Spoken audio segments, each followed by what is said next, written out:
Saudara-saudara terkasih, Pace Ebene, saya akan membagikan permenungan saya terkait dengan bacaan Ekaristi Minggu Biasa ke-18 tahun A. Untuk bacaan-bacaan itu dapat kita lihat dalam kalender liturgi Gereja Katolik. Pada umumnya setiap orang mempunyai idola. Kita juga seperti itu.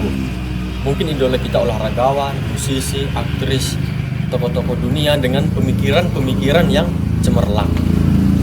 Kita biasanya berusaha mengidentikan, menyerupakan diri kita dengan orang-orang yang kita idolakan.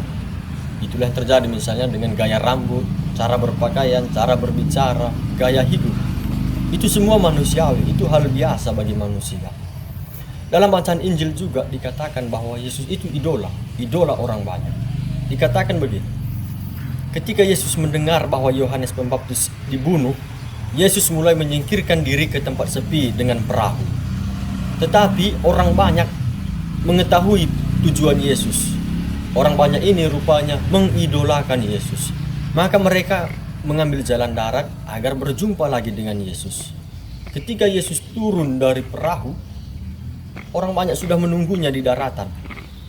Karena mereka mengidolakan Yesus. Mereka percaya bahwa Yesus itu adalah seseorang yang mereka butuhkan dalam hidup mereka. Yesus ketika melihat mereka, orang banyak itu ada di depannya, tergeraklah hati Yesus oleh belas kasihan. Maka ia mulai menyembuhkan mereka, memberi mereka makan. Saudara-saudara terkasih, apa pesan yang dapat kita petik dari bacaan-bacaan pada hari ini? Ada dua. Yang pertama, mengingatkan kita bahwa idola kita yang pertama dalam hidup beriman ini adalah Yesus Kristus. Di tengah banyaknya idola-idola kita saat ini melalui media sosial, kita mungkin dapat saja lupa akan Tuhan. Maka bacaan pada hari ini mengingatkan kita, idola kita yang tidak boleh kita lupakan sebagai orang beriman adalah Yesus Kristus. Dalam bacaan pertama sangat jelas dikatakan bahwa Allah bersabda demikian, "Datanglah kepadaku kamu yang haus, minumlah. Datanglah kepada aku, kamu yang tidak punya uang, makanlah tanpa bayar." Mau mengatakan apa kepada kita? Allah selalu mengundang kita dan Allah memberikan yang terbaik bagi kita. Sangat jelas dalam perayaan Ekaristi, Yesus Kristus memberikan tubuh dan darahnya untuk kita. Maka Allah selalu memberikan yang terbaik bagi kita dan Dia mengundang kita. Allah begitu baik kepada kita. Yang menjadi masalahnya adalah dari diri kita harus terbuka, harus percaya, harus datang kepada Allah agar kita bersatu dengan Dia.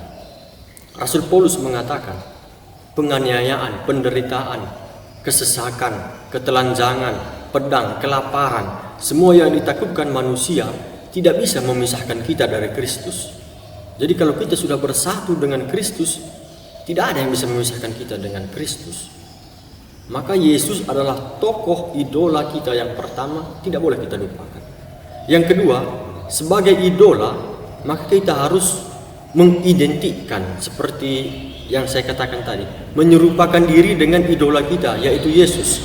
Dalam hal ini, Yesus memberi makan 5.000 orang. Memberi ini harus kita praktekkan dalam hidup kita. Memberi apa? Memberi apa yang ada dalam diri kita kepada orang-orang sesama kita yang membutuhkan. Jadi kita tidak egois, kita tidak hidup untuk aku sendiri, tapi kita memerhatikan sesama kita seperti Kristus memberikan tubuhnya kepada orang-orang yang percaya kepadanya. Kita juga mempraktekannya dalam hidup kita dengan memberi uluran tangan, kerelaan hati untuk memberi. Orang yang memberi tidak akan pernah kekurangan.